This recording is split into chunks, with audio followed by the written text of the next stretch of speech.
This video just does not want to record, right? I've had to record this like 2 or 3 different times for some reason. It just would not let me get through with this and get this done with. But anyway, I want to do, this is End Time News Report number 99. And I wanted to go over some of the really serious news that's happening around the world. It's been a few days and I haven't been able to, well, I have not, and I have not been able to, I just have not recorded anything. And I wanted to just go over some things that has been happening that is just really, it's crazy.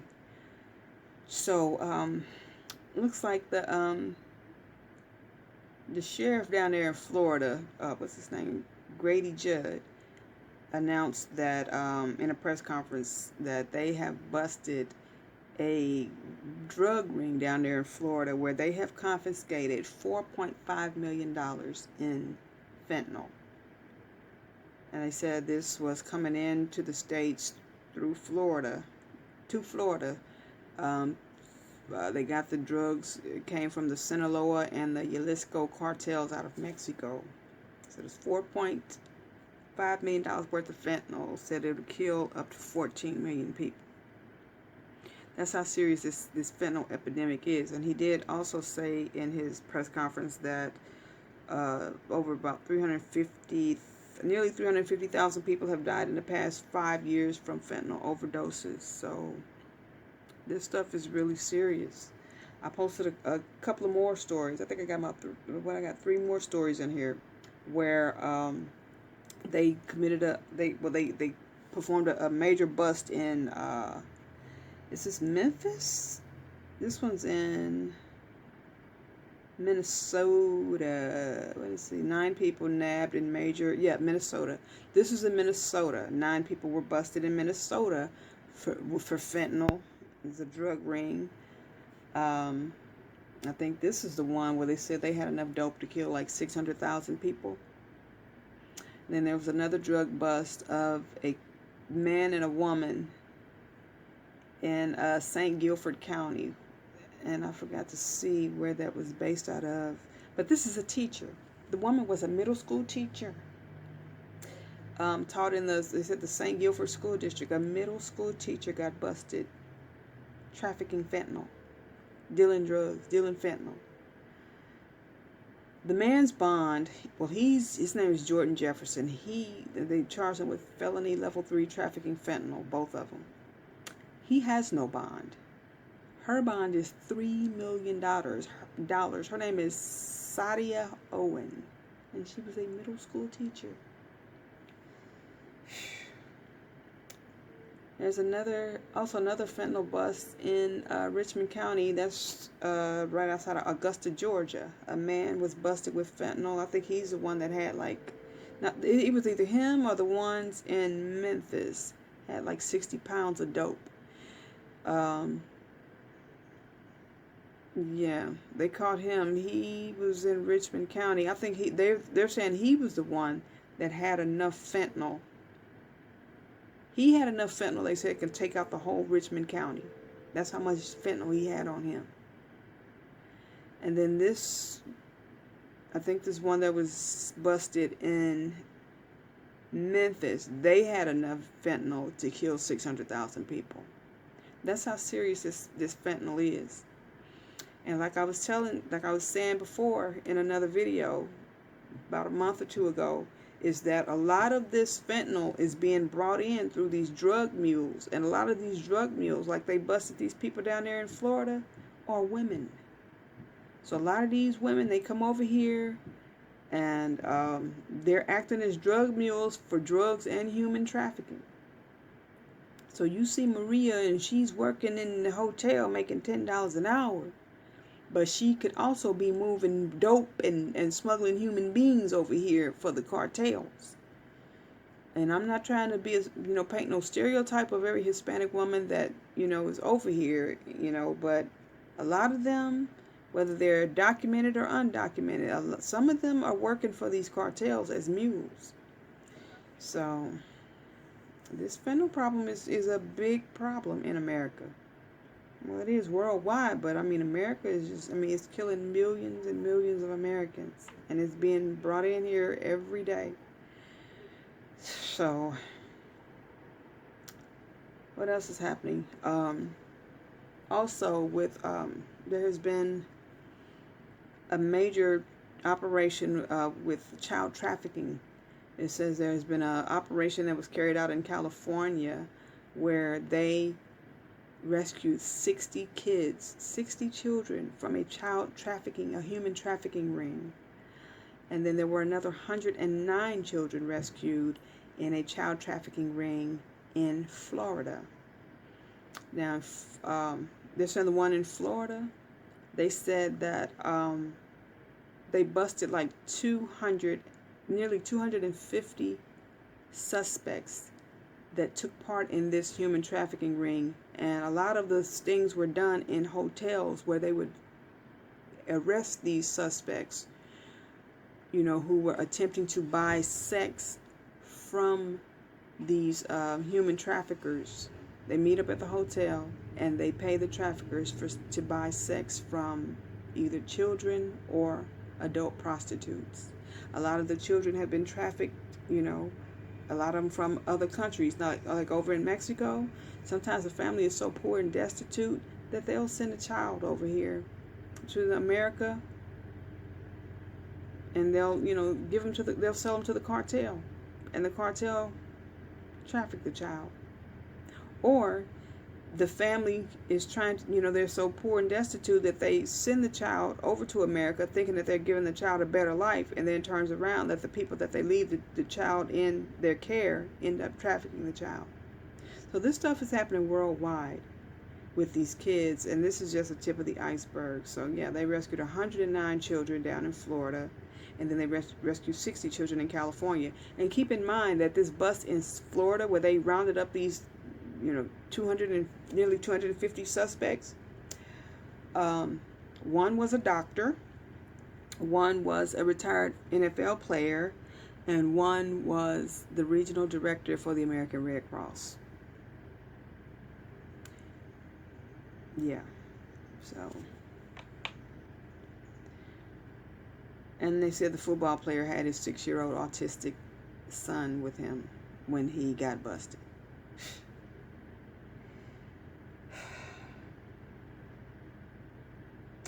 Also, they apprehended the 9th of the 10 inmates that escaped from that county jail in Louisiana. They've captured the 9th one. He was in New Orleans. He hadn't even left town. He busted out of the jail and hadn't even left town. They busted him at an Airbnb. He was staying at a duplex that was being used as an Airbnb down in New Orleans. They got an anonymous tip, and they went and they captured him. Before that, he had made like a video trying to plead his case, saying that he was let out of the jail, that he didn't escape, he was let out. So that's going to be a flimsy defense. They don't care. You were locked up, incarcerated in jail, and you walked out of the jail. No, you busted out with the rest of those 10 inmates. They saw him on camera busting out of the jail. So I don't know what type of defense he thinks he's going to raise, but that's not going to fly. And matter of fact, speaking of flying, they flew those inmates that they apprehended to Angola. And if anybody knows anything about Angola, it is like the worst prison in Louisiana and one of the worst prisons in the country. So they're not going to be escaping from Angola anytime soon. And this guy, he was locked up in the county jail. This one that they just apprehended, he was locked up in county jail for fighting his girlfriend. So they got one more person at large, one more suspect at large, or fugitive at large, and they've already made a press conference, and the sheriff has given him the opportunity to turn himself in, and if there's a reward for him, then it won't be long before he's apprehended too. But they've already told him, hey, turn yourself in to the sheriff's department or the prosecuting attorney or a public defender, I think, and they're giving him the opportunity to turn himself in. So there's only one more, and he's still out there, but he will be caught shortly. They had a funeral. They've had a funeral. What was that, last week? They had the funeral last week for the Congress lady that was killed with her husband and her dog by this lone gunman who had compiled a hit list of politicians that he was going to kill. So 90 minutes before he killed this congresswoman and her husband and dog, he had shot another congresswoman and his wife, but they didn't die. He injured them. This was in Minnesota. This man was like a radical. He was against abortion, and anyway, he stalked the victims, staked them out, premeditated his crimes, and I think he's being prosecuted. He's being prosecuted for federal murder charges and attempted murder charges and stalking. So, although Minnesota does not have the death penalty, the feds do have the death penalty. So, although he's in a state that does not have the death penalty, because the feds have picked up this case, because he killed elected officials. He killed a congressman and her husband and her dog, but he also shot and wounded another congressman and his wife, and he also premeditated these attacks, and he also had a hit list of where he was going to go down the line and murder these politicians. Even our Congressman Cleaver, Emmanuel Cleaver, was on his hit list. So this man is probably more than likely going to end up in Terre Haute, Indiana, in the death house. They're probably going to give him the death penalty, despite the fact that Minnesota does not have the death penalty, or they banned the death penalty. So his name was Vance Butler, something like that, and he was 57 years old. And you wait to get 57 years old and do something stupid like that.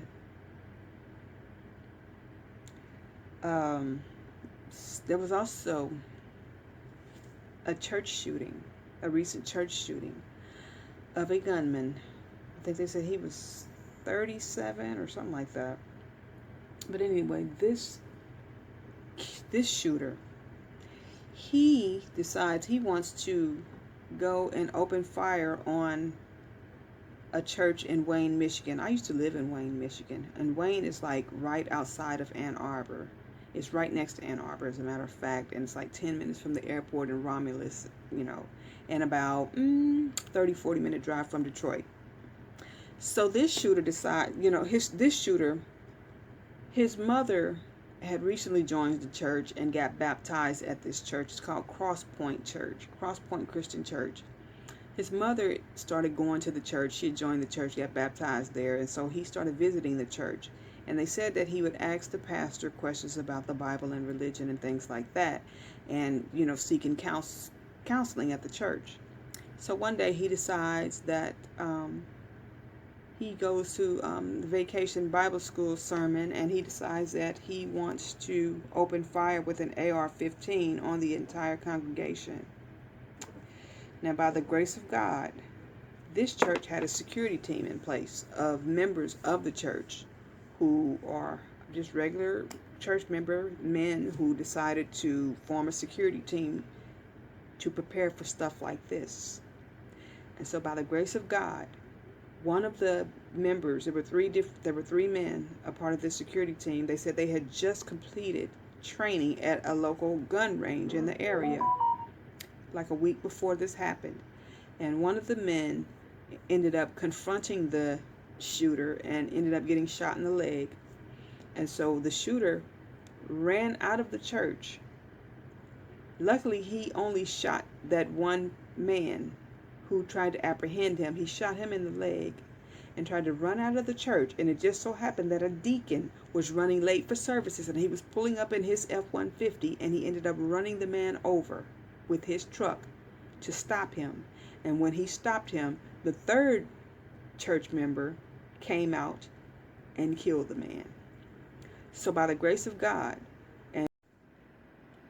so it was only by the grace of God that they had that security team in place to where nobody lost their lives but the shooter himself.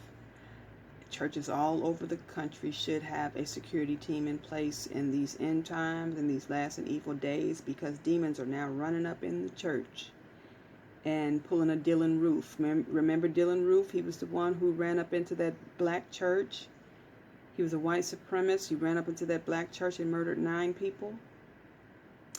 So that situation that just happened up in Wayne, Michigan could have been another Dylan Roof situation. But because they had a security team in place, they were able to neutralize the threat and put the shooter down. And, they killed him. And nobody ended up losing their lives. So thank the Lord for that. But in the end time, what the scriptures say, be gentle as doves, but wise as serpents. It means you've got to protect yourself in these last and evil days, because demons are just now they're flat out running up in the church and they're killing Christians now. Speaking of killing Christians, there is a mass genocide of Christians going on in Nigeria right now. And this is now being reported by the Christian Broadcast Network about the mass genocide that's happening in Nigeria, in different villages, where they're just going into villages and they're killing hundreds of people. The most recent massacre happened on June 13th in a small village where over 100 Christians were killed by Islamic jihadists, Muslims, because Nigeria, half and half is Muslim and half are Christians, and they're always constantly warring over the water supply and the farmland up there. And so these Muslims are murdering these Christians up there in Nigeria, and they just murdered over 100 in a massacre in a village where they went from house to house, burning people alive in their homes, burning children alive, women, kids, men, just over 100 people. They said this massacre lasted over 5 hours. And this has been, they said it's been like over 1,000 Christians murdered in the past year in Nigeria. It's just mass persecution of Christians, and it just so happened that it's taking place in Africa. So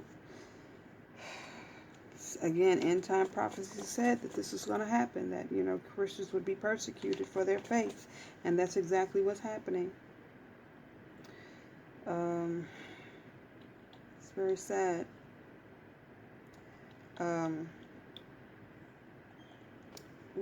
Where was I?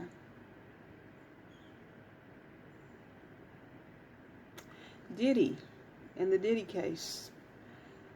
Diddy's defense attorneys delivered their closing arguments on Friday, and so the case is going to be given to the jury on tomorrow, which is Monday.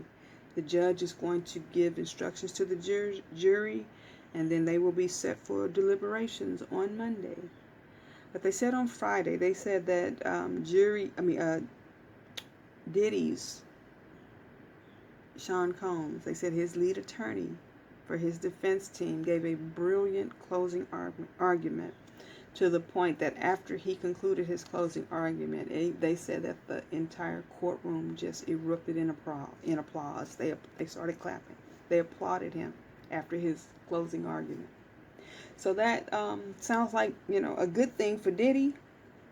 I'm hoping that that jury ends up being a hung jury, or they vote for an acquittal, because I just don't see how that a jury of 12 people can find him guilty and not find reasonable doubt in this prosecution, of him, this case, because it just seems like it's overkill. The prosecution went back 20 years to try to find every crime that Diddy committed and trying to rule it all up into a RICO charge. It seemed like they went back from the year 2000 to 2024 and found every bad thing that Diddy did, and they're trying to roll it all up into a RICO charge, when really it was domestic violence, drug use,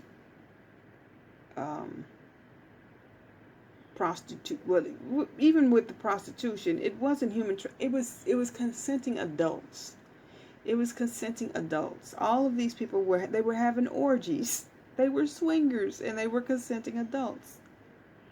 And that's different, with the R. Kelly case. This apples and oranges, because with R. Kelly was actually having sex with minors. He has involved minors. R. Kelly was also a married man with kids. and he infected these minors with incurable STDs. So far, we only know that, the public has been made aware that he gave them herpes, but he could have more than herpes because he's got a lot of health problems, that he's having while he's incarcerated. And for all we know, he did, at the minimum, he gave these young girls herpes, which is incurable. And it could be worse than that. We don't know. But, yeah. It's totally different than the Diddy case. Yeah, Diddy may have herpes, and he may have gave them herpes, but these was consenting adults, that knew that they were having unprotected orgies, and so they assumed the risk, and they were consenting adults. So it's totally different. And they're trying to, go with this RICO, and Diddy is the only one that's being brought up on charges. Doesn't make sense. So I'm hoping that it ends up in a hung jury or an acquittal, or that Trump pardons Diddy, because this was just straight up, flat out, no pun intended, trumped up charges. This was a straight up, this was a political targeting and a takedown. That's what it is. And if Diddy gets a slap on the wrist, or he gets acquitted, and he, somehow God gives him the grace and mercy to get out of this, or he gets a slap on the wrist, if he returns back to that life like a dog returning to vomit, God is not going to be so merciful, because God has given Diddy chance after chance after chance after chance over these past 30, 35 years, something like that, since the 90s. Diddy has had chance after chance after chance from the time that he had that first party where those 9 people were crushed to death. That was a terrible accident, but still, Diddy has been given chance after chance. God has given him so much grace over the years that if he lets him out of this situation one last time and he returns back to that lifestyle, woe to him. Because, let's just hope he learns his lesson if he gets out of this, because I don't think there's going to be too many more. God's grace and mercy will eventually run out with a person if they keep on bucking him. So we'll see. But this week, Diddy will learn his fate. I think he will learn his fate before the 4th of July holiday. He will learn his fate this week. So, yeah. There is a small town, residents in a small town called Diablo Grande, which means Big Devil in Spanish. Diablo Grande is Spanish for Big Devil. And these residents are facing a 300% rate increase in their water bill because the town has a $13 million water tab that they have ran up from the neighboring city that they're receiving their water supply from.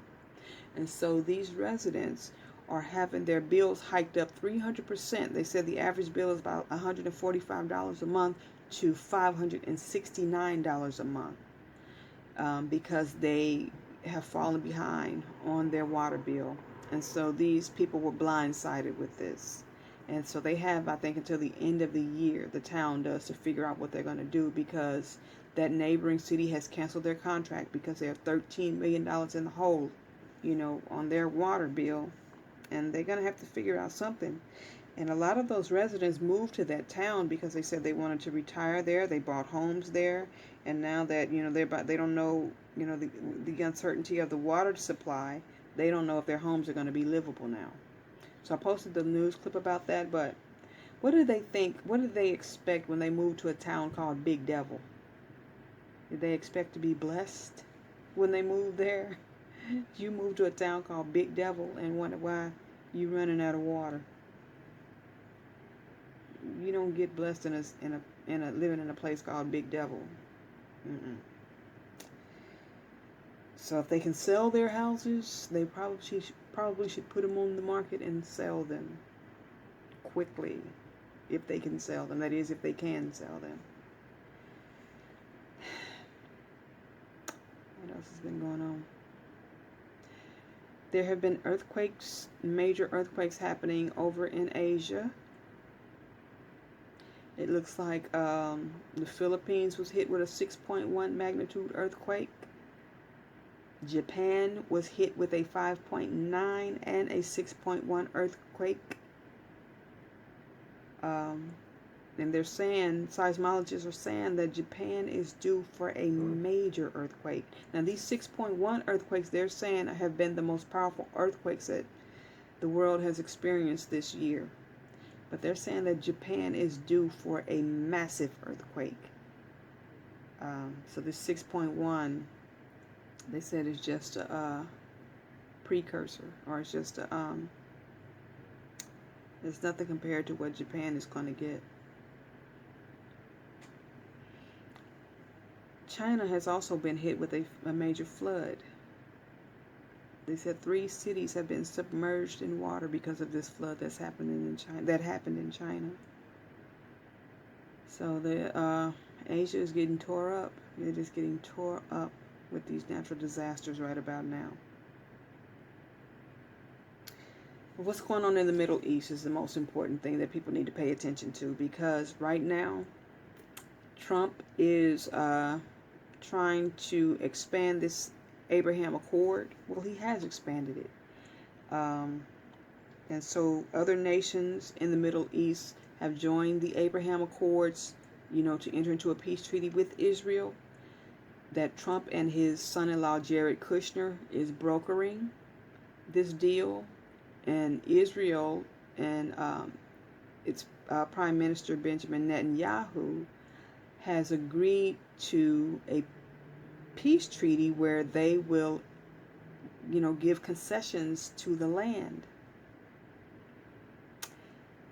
And they're going to agree to a 2-state solution with Palestine. So there will be a Palestinian state established with this peace treaty, or under this peace treaty. And what this means is that Israel will go against God's plan. They will reject God's plan in which he designated the Holy Land for his chosen people forever. That land is not supposed to be split. And so Israel will enter into a peace treaty with this Abraham Accords to give up land to the Palestinians to establish a Palestinian state. And what that's going to do is it's going to, if they enter into this peace agreement, it's going to be a 7-year peace treaty. And they're going to enter into this.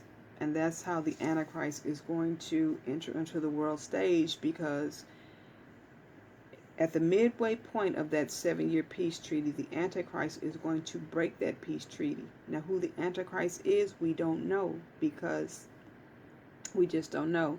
Right now, President Trump is just setting the stage for all of these things to happen. So that's why I say I don't disagree with Trump. I'm not mad at Trump, because Trump he is the right person at the right time that God is using to set all of these things in motion so that prophecy can be fulfilled. So that's what he's doing. He's fulfilling prophecy. He's fulfilling biblical prophecy. He's setting these things in place. Now, whether he'll be the Antichrist or not, we don't know, which I don't think he will be, because President Trump's term would just be about over at the time that peace treaty will be broken. So it'll probably be whoever comes after him, or it's probably going to be somebody over there in the Middle East who violates that peace treaty. That's probably what's going to happen. One of those nations is going to violate that peace treaty. Trump is just putting it all together so that it could happen, because he's the right person for the job.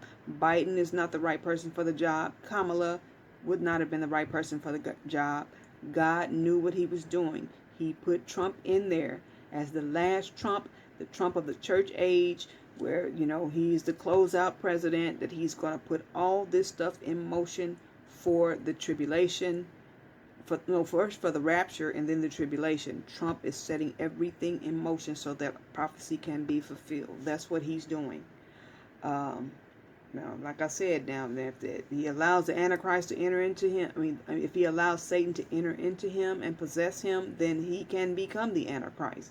But hopefully, you know, Trump, you know, realizes that he has a choice, that he doesn't have to be that person, and he can just go ahead and fulfill his divine assignment by setting all of these things in place so that prophecy can be fulfilled, and not allow himself to be overcome with a need for power and to have world dominion. He, you know, should have no desire to reach for that, because the person that does and obtains it through Satan is going to be condemned eternally. So, yeah, that's what's happening, is that with the expansion of the Abraham Accords, they're going to enter into a peace treaty with Israel. Israel is going to enter into this agreement where they're going to split the Holy Land. See, just think about this. The Abraham Accords is the end time covenant that Israel is making with its enemies. That's going to be broken, and it's going to kick off the great tribulation and the time of Jacob's trouble, which is the midway point of the 7-year tribulation. That once that peace treaty is broken, the Antichrist breaks that peace treaty, it kicks off the great tribulation and the time of Jacob's trouble, where Israel is going to suffer intense persecution and suffering to the point that they are going to only be able to depend on God to deliver them from the hands of their enemies. And then when Jesus comes at the end of that 7-year tribulation period, during the time of Armageddon, the Battle of Armageddon, that is when the nation of Israel is going to realize that he is the one true Messiah and the Son of God, who they had pierced, who they rejected during his first coming. They're going to realize in his second coming that he was who he said he was, and that's when they will be saved, a lot of them. So that's what's going to happen. That's going to take place, and all of that is being set in motion now. So pay attention to this, what's going on in Israel with that Abraham Accords. So I got 14 seconds, y'all. If you haven't been baptized, blood washed, and born again, you know, in the name of Jesus Christ, please do so now, because we don't have a lot of time, and I don't. So peace. 8 people, including those you see here, 6, are accused of trafficking fentanyl into Florida and Arizona from Mexico. The Polk County Sheriff told us investigators have been tracking the alleged operation for nearly a year now, and he says it's the largest bust in the history of Polk County. Take a look at this: compact bricks of fentanyl with embedded numbers and names like the Cartoon Network, and neatly hidden inside of car batteries.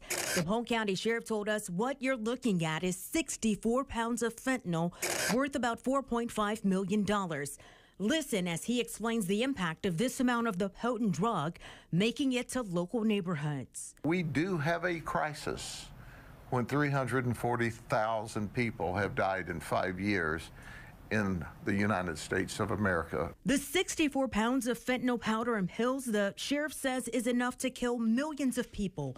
Investigators say the group of people arrested are part of 2 different Mexican drug cartels who allegedly ran drugs through Arizona and Florida.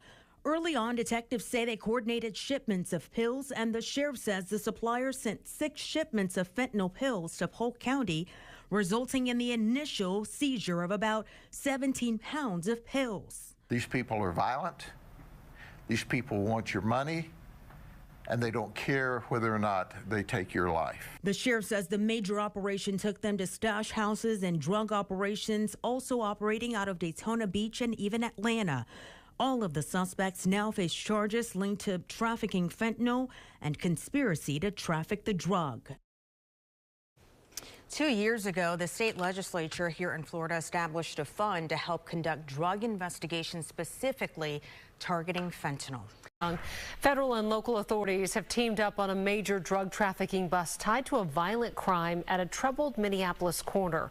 9 defendants now facing federal conspiracy charges of gun possession and fentanyl distribution in and around 36th and Penn Avenue North. Our Paul Bloom has an exclusive interview tonight with the acting U.S. attorney who says the group ran an efficient operation selling a significant amount of deadly fentanyl. We got our hands on this 14-page indictment, a total of 9 defendants involved in this alleged violent drug trafficking operation dubbed Big Sip. That's because the kingpin here is a guy by the name of Larry McGee. Federal prosecutors say he has deep roots in the state of Mississippi, known out on the streets as, quote, Big Sip. He reportedly ran things with his wife. She also indicted, running a high-volume fentanyl operation out of 5 apartment buildings at that troubled Minneapolis corner of 36th and Penn. And this is open air. This is, you know, residents, mom trying to raise her kid in some of these apartment buildings. Yeah, well, there was 5 apartment buildings that are laid out in the indictment, and as the indictment speaks about some of the effects that it's had on the residents of those apartment buildings and in that neighborhood, seeing people selling drugs, buying drugs, using drugs, overdosing on drugs, as well as the violent crime that often surrounds the drug trade. Fentanyl, it's dangerous. I mean, it's deadly stuff. It's horrific. 30 to 50 times more powerful than heroin. It's been a scourge all throughout the country in the last 5 years, as we all know. It flows in from Mexico. It's much more, not only much more potent, it's much cheaper. So it's just flooded the streets. And with often deadly results, there's so many overdoses of fentanyl. Well, it's a significant takedown, 9 defendants in a big organization. It's going to have an impact. Obviously, you can't always prosecute your way out of these crimes, but the cases that we've been doing in the recent years, targeting gangs and drug organizations, the highs and the lows, the bloods. We have a jury deliberating in a RICO trial right now. It has had an impact on violent crime rates, which are down in Minneapolis and St. Paul. The feds here, working with local agencies, including the Minneapolis Police Department, absolutely believe this drug operation contributed to other violent crimes in the area, including shootings and murders over the last 2 years. 7 of the 9 defendants made their first appearances in federal court after being swept up Thursday. All 7 now being held behind bars, pending future court proceedings. Reporting in the newsroom, Paul Bloom, Fox Now. A Guilford County Schools teacher and another man were arrested Wednesday on drug charges. That's according to Guilford County Sheriff Danny Rogers. Deputies seized 1,250 grams of fentanyl during an investigation. Jordan Jefferson and Sadia Owen were arrested at the time of the arrest. Owen was a teacher at Southern Guilford Middle School. Their charges include felony level 3 trafficking fentanyl. Jefferson is in Guilford County Jail under no bond, and Owen has a $3 million bond. New updates this afternoon. After a months-long investigation, deputies say a drug trafficker has been arrested. Investigators say 45-year-old Roman Kelly was arrested at the Quality Inn on Gordon Highway yesterday. Deputies say Kelly was found with more than 660 grams of fentanyl. That's enough to potentially kill the entire Richmond County population. Authorities say he also was found with meth, cocaine, marijuana, and more than $31,000 in cash. Kelly faces multiple drug charges. Authorities are calling it a successful roundup of alleged child sex offenders, but it also shows how widespread that crime is in North Texas. The Dallas FBI office, along with some of the 70 law enforcement agencies that all participated, announced the results of what they called Operation Soteria Shield. Here's our J.D. Miles. These are the faces of the 244 men and women charged with exploiting children for the purpose of sex trafficking or pornography. It's the end of a month-long investigation by federal and local law enforcement of a crime that authorities say is a year-round problem. The numbers of offenders arrested and the children rescued in this operation are stunning. It's stunning to hear them repeated here. 109 children were rescued by Operation Soteria Shield, which began in April. During this operation, many of the children recognized or rescued were previously unidentified. They had never been reported missing. They had never had their abuse known to authorities. The operation not only led to arrests and rescues, but also to the seizure of terabytes of child abuse sex material through a collaborative effort that started 10 years ago and now includes 70 Texas law enforcement agencies. What started as a small team with a bold idea has grown into something very powerful. In a lot of these cases, authorities say the sex offenders never actually meet their victims face to face, but instead use technology to coerce them into sending explicit images and videos. The head of the Dallas FBI office says the methods used are not just involving social media, but also online gaming systems. So I think for many of us, I'll speak for my generation, we were raised to be concerned about faceless strangers that might try to contact us or cause us harm on the street. But we've moved past that. Again, predators have access to our children in our home through technology. Authorities urge families to use parental controls on any devices kids use and be aware there are more faces like these still out there. In Dallas, J.D. Miles, CBS News, Texas. And tonight we have the results of a story we first brought you on Friday. A 2-week multi-agency operation recovered a record number of children from dangerous situations right here in the Bay Area. 8 on Your Side went undercover with investigators as many of the children were being exploited by human traffickers. News Channel 8's Jeff Patterson is in Tampa with more. Jeff. Good evening, Stacey. 60 children were rescued in this 2-week operation that spanned Hillsborough, Pinellas, and Pasco counties. 60 children taken out of incredibly dangerous situations that some people have called a living nightmare. It's an operation that took months of planning to identify at-risk children and the people putting them there. Kids that were in critical danger, many the victims of trafficking, many missing kids. The U.S. Marshals Service organized the operation with the help of law enforcement agencies on both sides of the bay. 20 agencies, more than 100 people involved in rescuing 60 at-risk children and arresting 8 people. Our cameras were there as children were recovered and arrests made. The majority were being trafficked. The 8 people that we arrested, it wasn't just a child. Some of them had multiple children working for them. You know, in the old days, we used to call these people pimps. Now we call them human traffickers, but they're criminals. The 8 people arrested are now charged with crimes ranging from human trafficking to child endangerment and drug possession. These child were underages. If you look at the average age of the offender, well into their late 30s and 40s, and then the age of the children were from 9 to 17. But the head of the FDLE in Florida says the operation cannot just stop after 2 weeks. And this doesn't stop here today. This should continue on and on. Last week, we showed you an intake facility set up at a Bay Care facility that offers the children that are taken from this operation, recovered from this operation, it gives them a chance to have food, clothing, medical, and psychological care if they want it. Everyone involved in this operation has told me that the recovery operation is just the start of a long road for these children. Stacey? And Jeff, 60 children, that sounds like a very, very big number. Any idea how many more who are out there from the Bay Area who are considered at risk? Well, we're told that those 60 children, that's a record number, the largest number recovered in an operation like this across the United States. And the people with this operation, the U.S. Marshals Service tells me that they believe that they recovered 90% of the children that they are after, but there are still more children that are out there. They're working to identify them and recover them as well. Stacey? All right, Jeff Patterson reporting in Tampa. Thank you.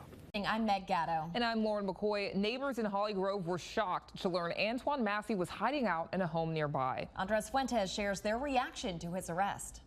Right, and it was a rapid response from officers once law enforcement got a tip that Antoine Massey was staying in a duplex in Holly Grove. Friday afternoon near the corner of Strolitz and Livingston Streets, neighbors say they saw heavy law enforcement presence. People in vests and shields and lots of police cars, and maybe as many as 50 officers out there. It was pretty intimidating. The commotion was for Antoine Massey, who police say came out of a home on the block without any trouble. He's one of 10 inmates that broke out of the New Orleans jail more than a month ago. 6 weeks of the whole investigation, you know what I'm saying? Massey got caught. I want to see the house that Massey got caught in. Neighbors say the house is a duplex and that Massey came out of the far back portion of the property. Our cameras were rolling when the property owner arrived at the home about an hour after Massey's arrest. Are you the property owner? I'm the property owner. Okay, any comment as far as the arrest? No comment. I don't know Massey anything. living on your property, man. Nope, it's an Airbnb. The property owner eventually came back out from the gate and told us that she knew little about how Massey got into her property. But she doesn't believe he's linked to anyone that's staying there. It's only one tenant you were telling us that lives here. Yes, only one tenant. I'm still trying to get in contact with the cops. I'm not sure what's happening. I really don't know what's going on. Seeing Antoine Massey walking out of this property in handcuffs shocked a lot of neighbors here on Strollett Streets who never thought that they'd see one of the escaped inmates in their own community. What is it like knowing that Antoine Massey was staying right across from you? I'm just happy you got him. It's just shocking around here. We ain't never had nothing excitement around here like this. It's pretty terrifying, really. This is a pretty quiet, calm neighborhood. Now, Massey was originally in Orleans Parish Jail for multiple charges connected to a fight with his girlfriend last year. He will also face charges in connection to this jailbreak. Former Minnesota House Speaker Melissa Hortman and her husband, Mark, are lying in state in the Minnesota Capitol today. Hortman and her husband were shot and killed in their home earlier this month in what authorities are calling a targeted attack. Their golden retriever, Gilbert, was gravely wounded in the shooting as well and had to be euthanized. He will lie in state by their side. Members of the public will be able to pay their respects until 5 p.m. today, local time. Now, today's tribute comes on the same day as the accused gunman faces a judge in federal court. Vance Belter faces half a dozen charges, including multiple counts of murder and stalking. Prosecutors say he was disguised as a police officer when he shot and killed the Hortmans inside their home. He's also accused of shooting and wounding Minnesota State Senator John Hoffman and his wife. Now, they survived. The FBI says Belter had a hit list of dozens of lawmakers, including several from at least 3 other states. Let's bring in Anna Schechter. She's the senior coordinating producer for CBS News Crime and Public Safety Unit.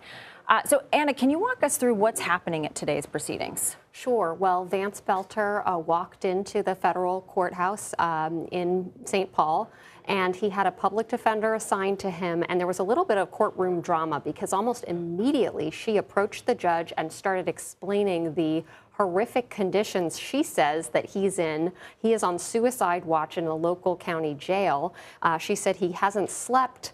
There's loud banging, lights are constantly on. There's an issue with someone in the neighboring cell, and she asked for a continuance. So what that means is a delay. So we haven't even heard a plea from Vance Belter. We expect to hear that likely next week.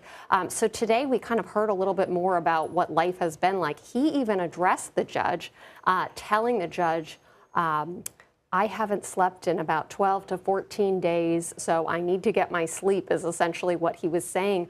His lawyer said, I can't even do my job because I can't get him on the phone. He's exhausted. So that's what happened. It was unexpected today.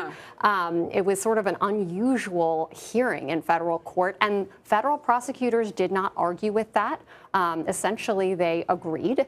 And so next week, July 3rd, we will likely hear more. Okay, so July 3rd is really now the focus based on what happened today. What do we know about the investigation into the shooting and what the motive was here? I mean, I think that's what everyone's wondering. We actually know so much about this investigation because police put out a lot of information during that manhunt. Remember, they didn't find him for a whole 36 hours. So as they were getting information, surveillance camera images of him, how he was on the run, they were putting all of that out to the public. Now, what they found in his vehicle was a list of more than 50 lawmakers, mostly Democrats, investigators tell CBS News. Also abortion rights advocates who were on this list that investigators believe was essentially a hit list and that he was going down a line. And the other thing we know is that he went to a total of 4 homes in the middle of the night. And luckily, he didn't get to 2 of them. And unfortunately, he shot John Hoffman and then shot and killed Melissa Hortman and her husband. Well, we know you're going to continue following this, and you're always a very busy woman. Anna Schechter, thank you for joining us today. We're following breaking news out of Wayne. This is from our Eye in the Sky chopper, where a peaceful church service went left. It's after a man started shooting at churchgoers. Hello, Metro Detroit. My name's Terrell Bailey, and we've got a lot to get to this evening. Now, this church shooting unfolded at the Cross Point Community Church around 11 o'clock this morning. Heath Kalb is live in Wayne for us right now. Heath, I know we're supposed to hear from investigators in a little bit, but overall, what have you been finding out today? Yeah, that's right, Terrell. This could have been a lot worse from earlier this morning. Now, we're waiting to hear from Wayne Police in a press conference in just a few moments, but we've been hearing from people around that church here in Wayne all day, all afternoon here, who told us that a security guard shot and killed an active shooter outside of the Cross Point Community Church around 11:30 a.m. this morning, and that came just moments after a churchgoer actually ran over that active shooter with a Ford F-150. Now, we have video on your screen taken from a live stream of the church services this morning, where people first start hearing gunshots and start running to the back of the church. Now, I spoke to Cross Point Community Church Pastor Bobby Kelly Jr. just a few hours ago at the Hype Recreation Center, where the churchgoers were eventually taken, and he told me his spirits, as well as the 150 or so parishioners who were at the service this morning, are okay because of the realization about how much worse this could have been.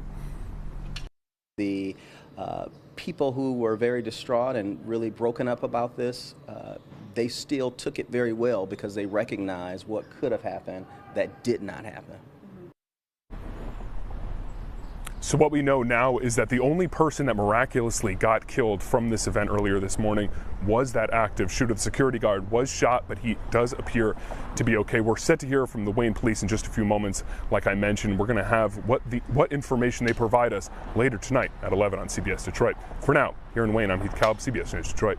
A very scary situation for sure. Definitely looking forward to that update. Heath Kalb live from Wayne for us. Thanks. But we begin tonight with a man recovering from being shot after confronting the gunman at Cross Point Community Church over the weekend. Welcome to 7 News Detroit at 6. I'm Carolyn Clifford. And I'm Simon Shakette. That man is now speaking exclusively with 7 News Detroit. Ron Amon underwent surgery just hours after the bullet shattered his tibia. His recovery is expected to be a months-long journey. He was one of the 3 members of the church's safety team who attended a training session that we told you about just yesterday. 7 News Detroit reporter Brett Cast shows us yet another story of heroism that saved countless lives that day in Wayne. At what point, if at any point during this, like it kind of sunk in like that this is like happening right now? I guess probably after I came through and was shot, then I knew we're in an active situation. It's a situation Ron Amon trained for but never expected to happen at the church he and his family have attended for nearly 60 years. Well, I grew up in the church. My family has been a part of it the whole time, and so we just have continued to go there. Roughly a decade ago, Ron and a few other church members formed a safety team, just regular citizens who train to be armed and respond to active shooters. When we formed this team, I just knew it was my calling to protect my family and my church family. This past Sunday, Ron, who's a team lead, was not on shift. As seen on the church's live stream, he was sitting in the back row with his family watching the kids' vacation Bible school. I heard a popping, a pop, pop, pop, pop, pop, pop, pop, pop noise that I couldn't quite identify. A few seconds after that, somebody came running in the back of the sanctuary and said, "There's a shooter out there." As others take cover, you can see Ron send off his family, then go towards the shots. He was sitting on the ground with a rifle, and he was facing away from me, so he turned to make a sweep of the glass with his gun and just, held the trigger and shot through. The 31-year-old gunman in tactical gear was armed with multiple weapons and hundreds of rounds of ammunition, but another church member outside saw him coming and hit him with a truck, leaving him lying on the ground outside, but still armed. He just started spraying bullets into the lobby, went through the glass, shattered it, and then that's when it caught my leg. The bullet shattered Ron's tibia as he took cover, but he kept his gun drawn. So I was prepared with my gun while I'm laying there to, if he came inside, then I would have engaged the shooter. But another safety team member, Jay Trombley, shot and killed the gunman. And just 3 days earlier, both Jay and Ron attended a training at a nearby shooting range that was focused on protecting places of worship. You never think you're going to go through that. You want to be prepared for something that's never going to happen. Thanks to many heroes, Ron was the only one besides the shooter who was hurt. The traumatic memories and bullet fragments still in his leg will remain with him forever. But this church and its members say they and their faith only grow stronger. Being a person of faith and having a relationship with God, I believe He orchestrated all of the preparations and prepared us exactly for what we encountered.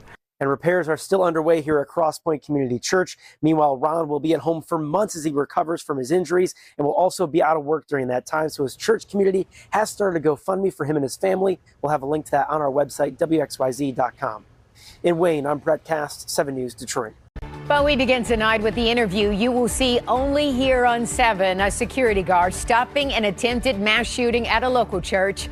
Welcome to 7 News Detroit at 6. I'm Carolyn Clifford. And I'm Simon Shaquette. Thank you for joining us. This all playing out at Crosspoint Community Church in Wayne on Sunday. Thankfully, nobody was killed, and that's thanks in part to Jay Trombley. 7 News Detroit reporter Randy Wembley talked with Trombley about the moment he jumped into action and what he was thinking during those chaotic moments. Guys, these are some of the bullet holes from that gunman during that shooting. The man who stopped that active shooter trained for years to meet that moment, but he never knew until Sunday whether he would run away from danger and the sound of gunfire or run to it. Heard a noise, thought it was mechanical at first, turned to see people running. Asked them through a door what had happened. I thought it was in the cry room, and a young woman said AR-15. And I said, where? She pointed, and I headed in that direction. Jay Trombley is a member of Crosspoint Community Church and its safety team, which sprang into action when 31-year-old Brian Browning showed up Sunday morning armed with a rifle and a handgun looking to do harm. Found out that evil came to our door, but God's hand of protection was right over us. So many things happened that can only be God-driven. The parishioner shows up late to engage him with his pickup truck to slow him down. A double-pane window stopped 5 rounds that I'm fairly certain where I was standing to look at the wall behind me, to see the impacts, to see that where rounds from his rifle traveled and impacted, God's hand was protecting me. Trombley and other safety team members, all average citizens with no police or military experience, have undergone extensive training in the event they encounter an active shooter. He says Sunday's nightmare underscores a harsh reality. You are your own first responder. Browning attended a few services at the church where his mother was baptized. Trombley is coming to terms with the reality that the cost of saving lives on Sunday was taking one. I realize what happened yesterday, what my actions did.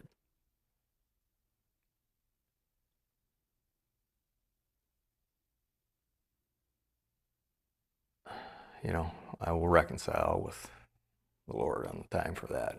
You know, I was protecting His people. The one thing that always has been in the back of my mind, the question, if I hear that noise, will I run to it or will I run from it? And I answered that question yesterday. I asked Jay if he sees himself as a hero, but he said he's simply a guardian of his family. And this church is his family. In Wayne, I'm Randy Wembley, 7 News Detroit. And you know, he said something very important. You never know how you're going to react in a critical situation like that. Thank goodness he was there to help all of those people and that he ran toward danger and saved so many lives. And the church having the presence of mind to have security on hand, thinking, God forbid, if something happens, we'll have protection, and that's exactly what took place. So many churches have to train from within to keep themselves safe. So, yeah, beautiful. Now to one of the men who rushed to the rescue to stop a lone gunman from committing a mass shooting at a church. It's a story you'll see only here on 7. The incident happened outside the Cross Point Community Church in Wayne on Sunday. This week, we have been bringing you stories of heroes who helped keep countless lives safe on that day. And tonight, I'm sharing the story of Deacon Richard Pryor, revealing to me what was running through his head when he hit the gunman with his truck and how his faith was involved in that moment. My wife was in this room just on the other side of these windows here. Outside Cross Point Community Church in Wayne, Deacon Richard Pryor is opening up for the first time about making a split-second decision to run over a gunman with his pickup truck. As soon as he got out of the vehicle, I saw the fatigues, I saw the gun on his hip, and then he pulled his weapon out of the vehicle. He says his first memory of an attempted mass shooting on Sunday is of an eerie conversation he had with him before the gunman started firing. Kind of pulled up, and I asked him, I said, "Hey, boss." I said, "Hey, boss, are you okay? Everything all right?" And he doesn't say anything. He doesn't respond. It's not a smile, it's not a smirk, he just kind of looks at me. Seconds later, with no prior police or military training, Pryor says he felt a calling to jump into action, flooring the gas, running over the shooter, who would eventually fire numerous rounds on Sunday. You recall the feeling you had that if you didn't intervene right then and there, people were going to die? I knew, but I didn't know. That action temporarily stopping the shooter, who responded by shooting into Richard's truck. Moments later, he was killed by a security guard. I've realized how much damage he came to do, especially after the fact. And generations of families were in this church. Although another guard was wounded, Pryor says he is thankful more people were not hurt, or worse yet, killed. I'm not a hero.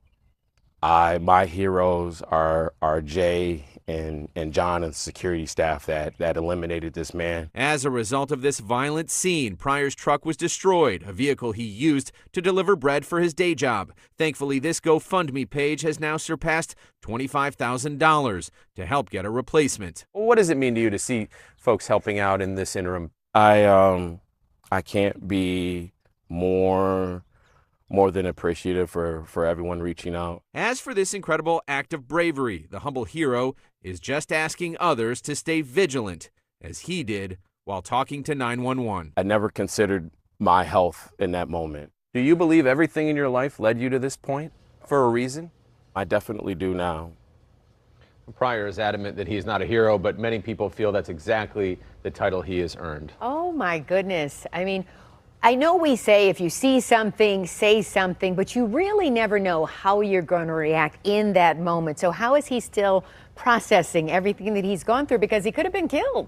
Exactly. He's acknowledged that now. He said at the time he didn't really have time to think about what might happen, but he's taken it all in now, and it is taking him some time to sort of work through this because it's something that no one expects to happen, but he was prepared. Prepared, and thank goodness that, like he said, no one was killed, and thank goodness so many people stepped up so he has a truck, a new truck, so he can keep working. Yes, of course. Yeah, wonderful.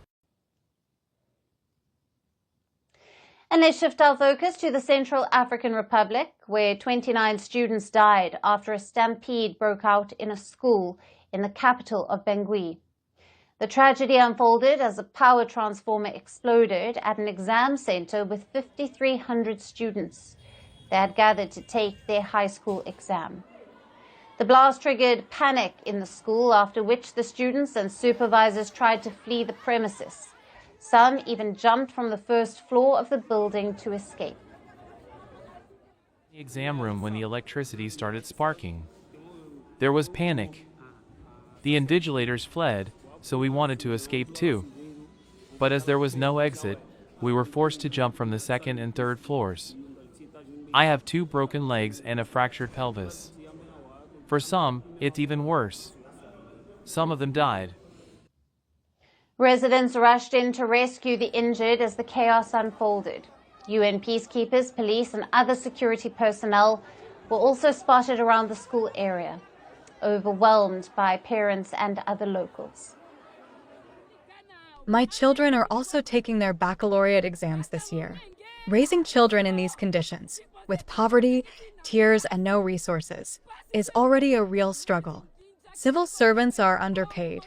We can't make a decent living. Despite everything, what happened is very serious. Our children worked hard. Some of them repeated a year. They hoped to get their diploma so they could go to university, find a job, and help their parents. Central African Republic's President Faustin Archange Touadera announced 3 days of national mourning and expressed solidarity with the families of the victims. Circonstances particulièrement douloureuses. In these particularly painful circumstances, I would like to express my solidarity and compassion to the parents of the deceased candidates, the teaching staff, and the students, and offer them my deepest and most heartfelt condolences, as well as my sincere wishes for a speedy recovery to the injured. Et à leur présenter mes condoléances les plus émues. The country's education minister has said that measures will be taken to shed light on the circumstances of this incident, and a date for the students to resume their exams program will be announced. The opposition called out the irresponsibility of the authorities in place. It blamed them for failing to ensure the safety of students. According to reports, the incident has also triggered protests against national energy company Enerca. Now, Central African Republic is one of the poorest countries in the world. Civil wars and coups have battered the nation since its independence from France in 1960. And in the middle of this instability and uncertainty, parents send their children to schools hoping to make their future better. But if the very place meant to shape dreams turns into a nightmare and snatch their children away, where will these helpless citizens go?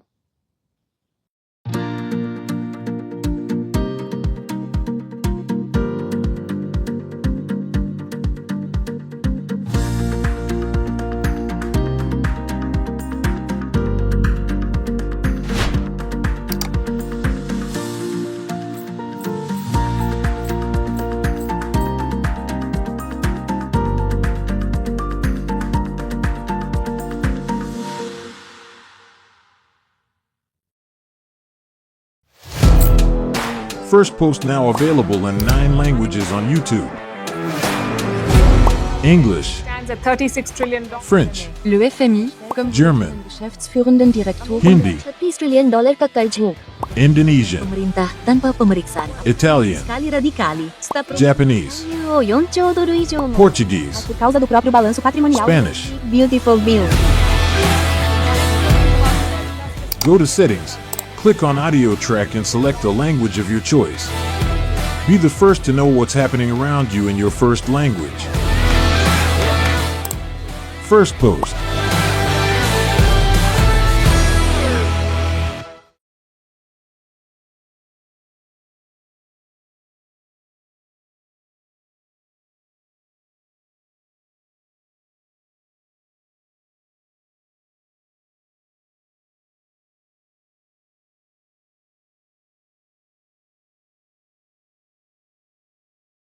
In court, they've been saying that Diddy loves to get off, but now it's up to the jurors to decide if he's going to get off of those federal charges against him. It is done. This case has been laid out.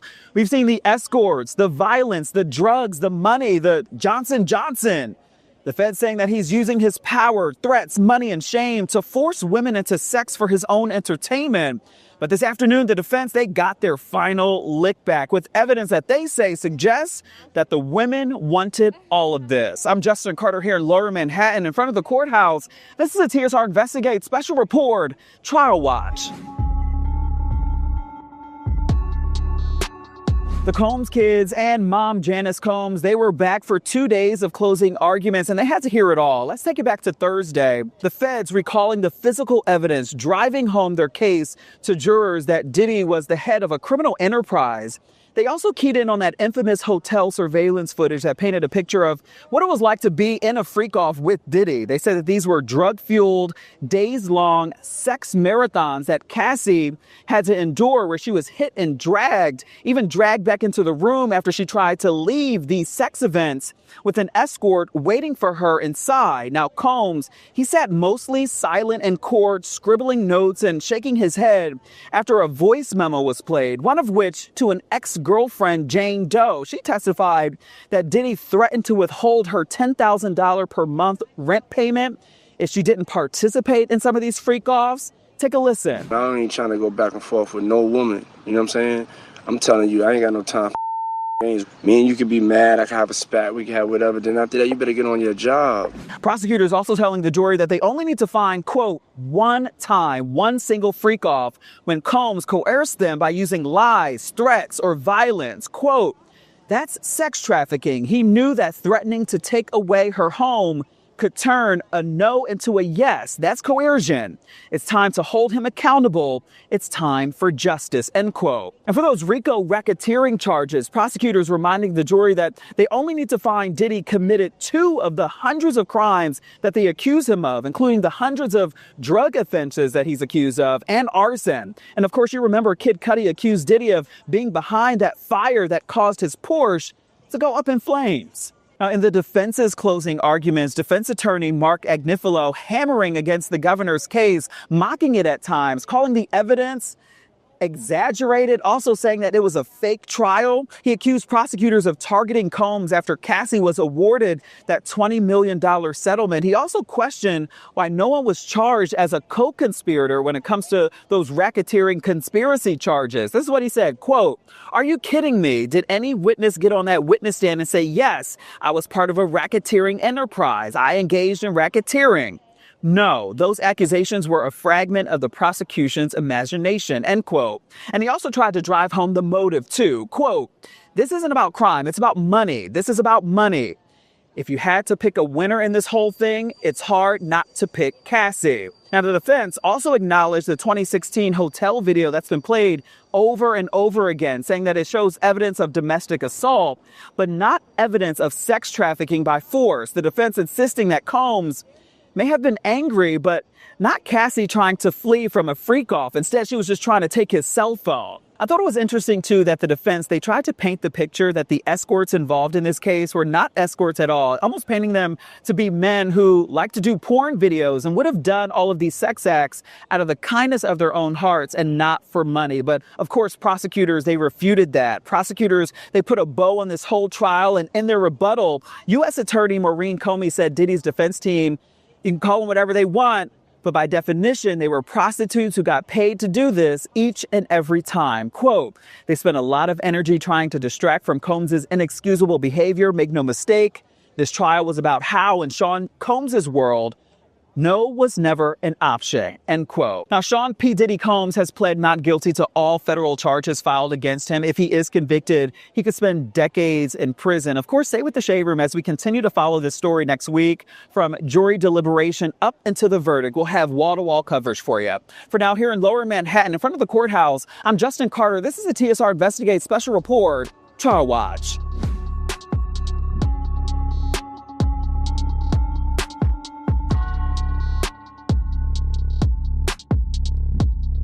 Hello, roommates, and thank you for watching our YouTube channel. Do you want more TSR Investigates? Be sure to subscribe and check us out at theshaderoom.com. A Central Valley community is facing a dire deadline: either approve a massive water rate hike or have their supply shut off. Diablo Grande, once envisioned as a golf resort paradise, is now at risk of going dry. ABC's Luke Cleary has the story tonight. A patchwork of green in the Stanislaus County foothills, the resort community of Diablo Grande is now at a crossroads. The families who bought into life here at Diablo Grande bought into a dream. These hillside views, vineyards, golf courses, all of it built on a simple promise: a steady supply of water. The sunburned hills surrounding the development offer a warning. This is what happens if the water pumped from the aqueduct stops. And now, the Western Hills Water District is proposing a massive rate hike just to keep the taps open. We're on a shoestring here, and I can barely keep this district running and keeping clean water to everybody. President Mark Kovich faced a packed clubhouse in early June to deliver the uncomfortable message: pay more or risk losing your water. The Western Hills Water District supplies Diablo Grande with water from the Kern County Water Agency. In a letter, the Kern County Water Agency warned it will cut off service June 30th unless Diablo Grande property owners approve the hike from $145 a month to $569. Or they say maybe they want a little more, maybe $700, $800. That's what's scaring me. Scaring all of us. Okay, then there's no answers though, is what I'm trying to figure out, the frustration. How do you feel like this is going? Not well.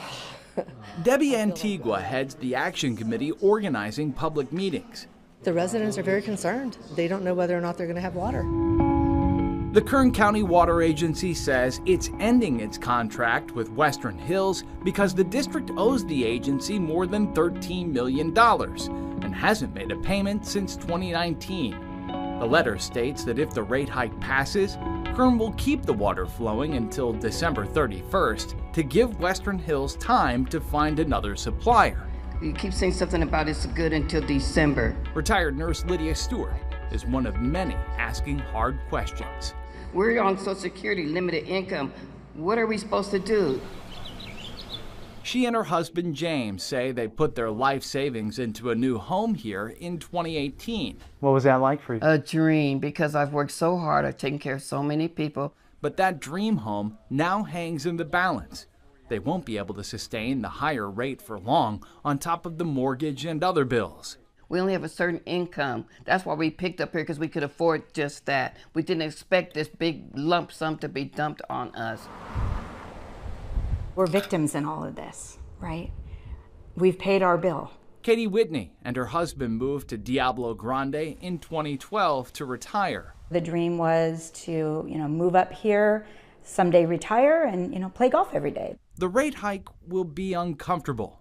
What's unthinkable is losing water altogether. When you're thinking about retiring and there's a possibility that your home won't be livable, it's a little bit more than your dream slipping away, right? There's a feeling of,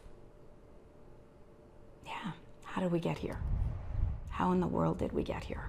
And not on the fault of us. We've paid everything we've had to pay. It was the stuff that happened before we moved here. What happened before is a long story. This was Diablo Grande in 2016, a world-class golf resort community built to expand. And here it is today. The golf courses closed, the grass dried out, and of the 5,000 homes promised, only a fraction, around 600, were ever built. You bought this place in 2011. What was it like? 2011. It was awesome. Everything was green. Doug Moore bought a home overlooking the 13th hole. This is what it looked like when we moved in. It was a dream location for us. He spent years trying to help other homeowners understand how it came to this. The first instinct they had when they see a rate increase that's triple what they were paying, is one of anger, and it hit them by surprise. I wasn't surprised. I've been following this for years. The Western Hills Water District blames the former developers for the millions in unpaid water bills to Kern County Water Agency. Initially, the developers subsidized the cost of water to boost growth. But when the housing project stalled and the developers effectively went out of business, the payments stopped and the debts piled up. I worry about it every day. Keeps me up at night. With time running out, the new board now scrambling for a new water source for Diablo Grande, asking state and local leaders for help. Everybody is just very frustrated that nobody wants to do anything. The answers we get is, you're on your own.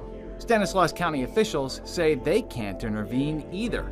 It is an issue that must be handled here locally with a local district. I know that's a tough answer, that's a tough message. And Debbie Antigua says her calls to the state have led nowhere. We've called for the community to, email all these agencies, and they have. And they just, we're forwarding you on to another agency. Okay, which one? Because nobody's coming. It's a common question here. Is anyone coming to help? We also reached out to the state. The Department of Water Resources and the governor's office say this is a local matter, and the state has no official role in resolving it. It's very hard to believe that, there isn't an entity that can come forward and help us find a solution, find a way out of this. Just work with us and find a solution is what we're asking, and they won't even talk to us. The resort community built on a dream in the rugged California foothills, now fighting to stay afloat. For now, the water is still flowing, but at what cost and for how long? In Diablo Grande, Luke Clary, ABC 10. The Western Hills Water District is in talks with the Patterson Irrigation District about a potential water supply solution, but a new pipeline could be years away. The rate hike decision comes on Saturday, so I think it goes out saying we are going to continue following this story. Just after midnight on June 21, 2025, a powerful magnitude 6.1 earthquake struck off the coast of Hokkaido, northern Japan, rattling buildings, triggering landslides, and sending shockwaves of fear across the country. The quake hit at a shallow depth of around 10 kilometers, making the shaking especially violent across coastal cities.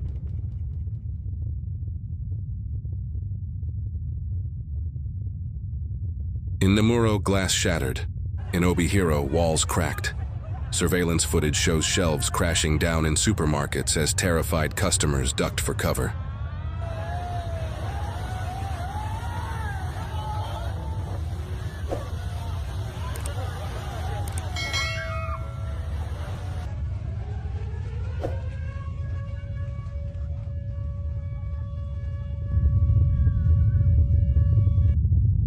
Japan's meteorological agency quickly ruled out a tsunami threat, but by then panic had already spread.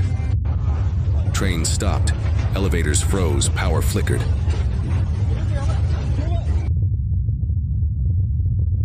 People rushed into the streets in pajamas, holding flashlights and phones. Aftershocks followed, more than a dozen, some over magnitude 5.0, rattling nerves through the night. A student in Sapporo posted, "The whole room shook violently for almost 30 seconds. I thought the walls were going to collapse."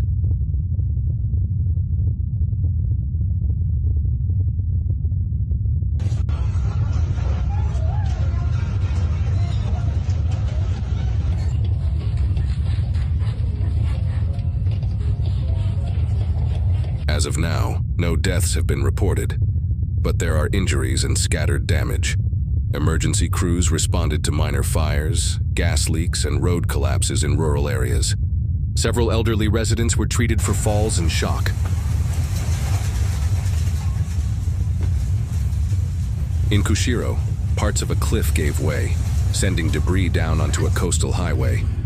In Nemuro, some towns lost water and internet access for hours. The government remains on high alert. Schools and public offices were closed across several districts.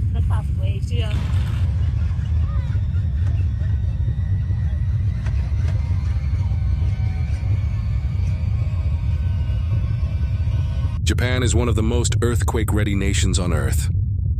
But when the ground moves this hard, there's no such thing as normal.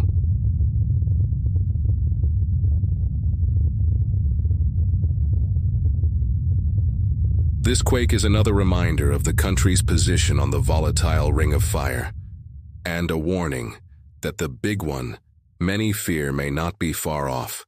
Experts say the recent tremor could be a foreshock and a range of seismic phase.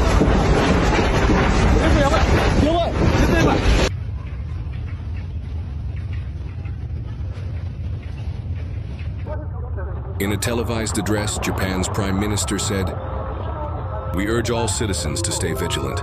The safety of our people is our top priority."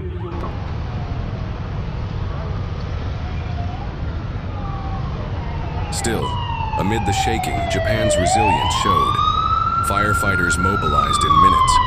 Warning systems worked flawlessly. Neighbors helped each other clean up.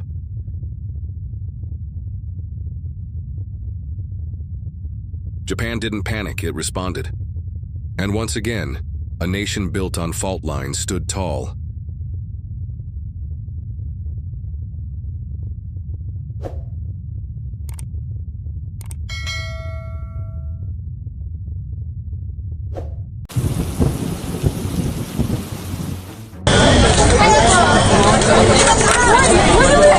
Grabe nakuha ni Kia eh.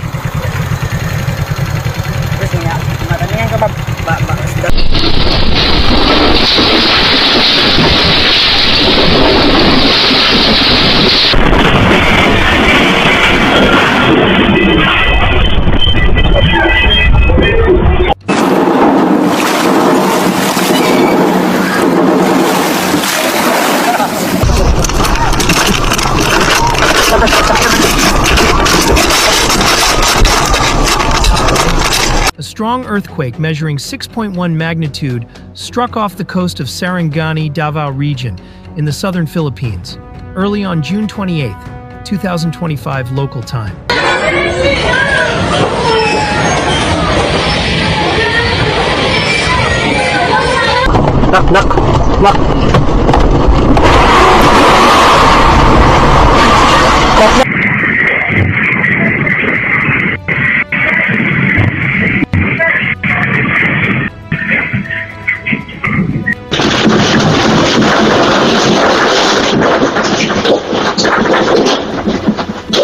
The Philippine Institute of Volcanology and Seismology reported that the tremor originated at a depth of 101 kilometers beneath the sea, making it a relatively deep quake.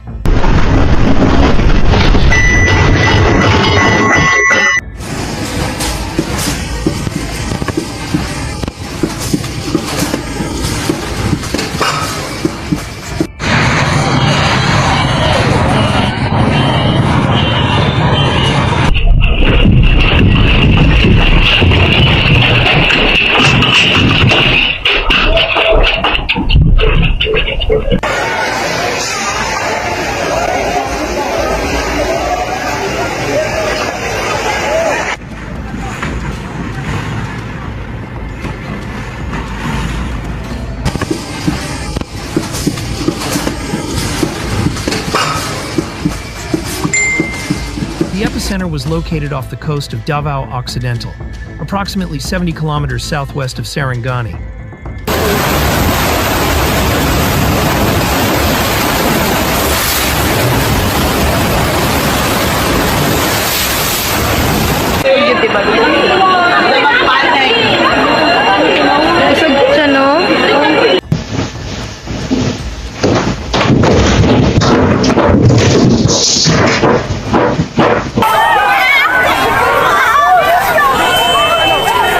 Despite the strength of the quake, no major damages or casualties were immediately reported.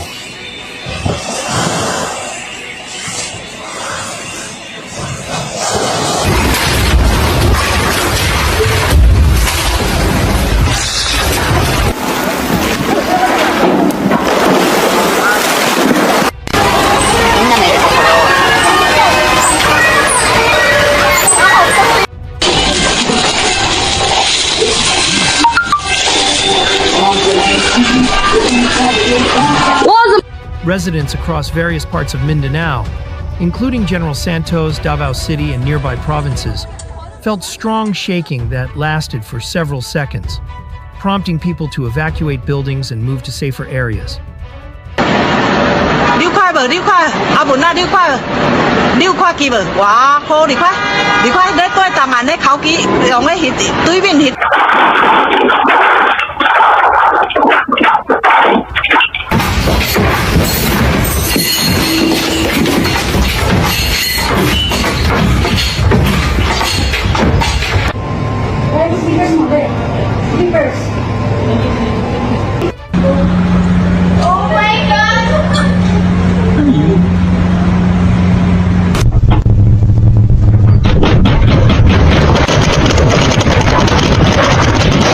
Emergency response teams were quickly mobilized to assess infrastructure, monitor aftershocks, and ensure public safety.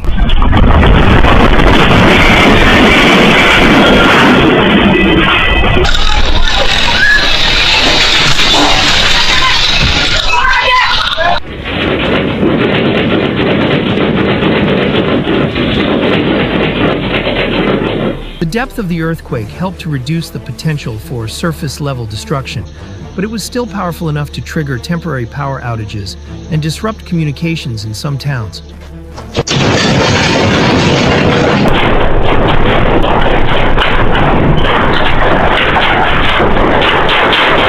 authorities from the National Disaster Risk Reduction and Management Council advise citizens to remain alert for possible aftershocks, which are common after significant seismic activity.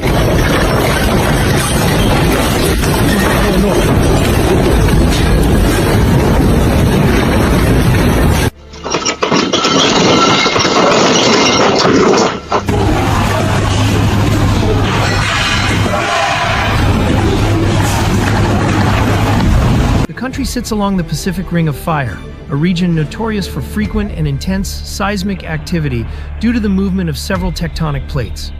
Don't forget to subscribe to the channel to get the latest news about natural disasters around the world, and stay safe.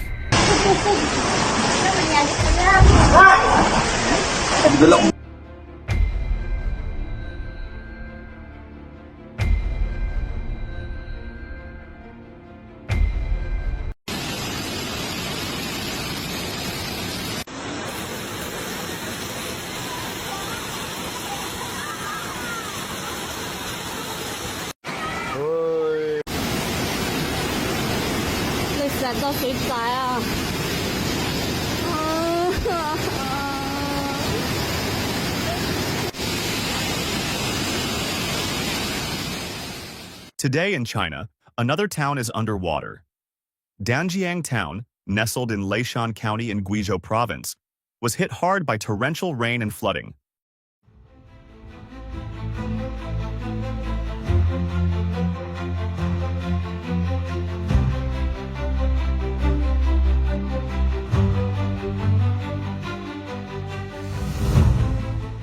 Forcing thousands from their homes and sending emergency teams scrambling to respond.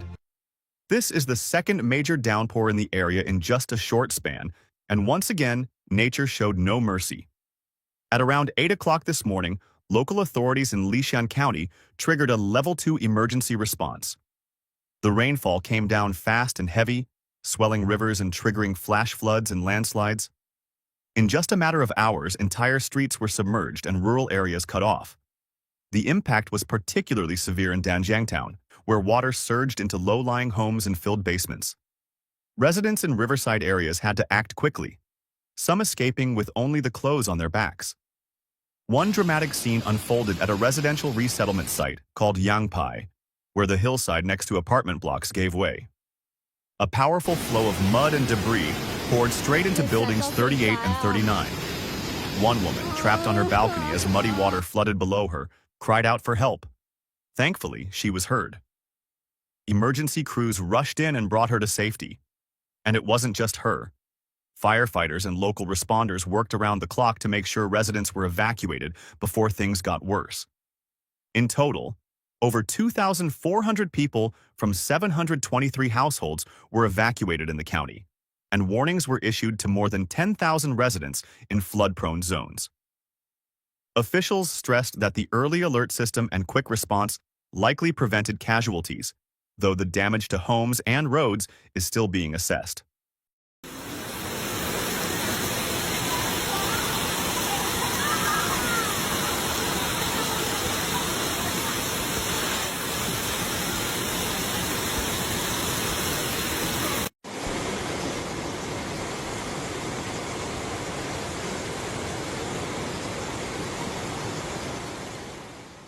By mid-afternoon, the rain began to ease, and river levels slowly started to drop. But the fear of more rain remains. Beyond Danjiang, the heavy rain has left roads blocked, crops flooded, and slopes unstable throughout the region.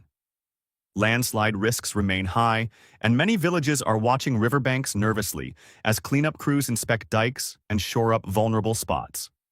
Weather authorities have confirmed that while the rain is expected to weaken in the coming days, parts of Guizhou, including Leishan, may still experience localized heavy showers or even storms.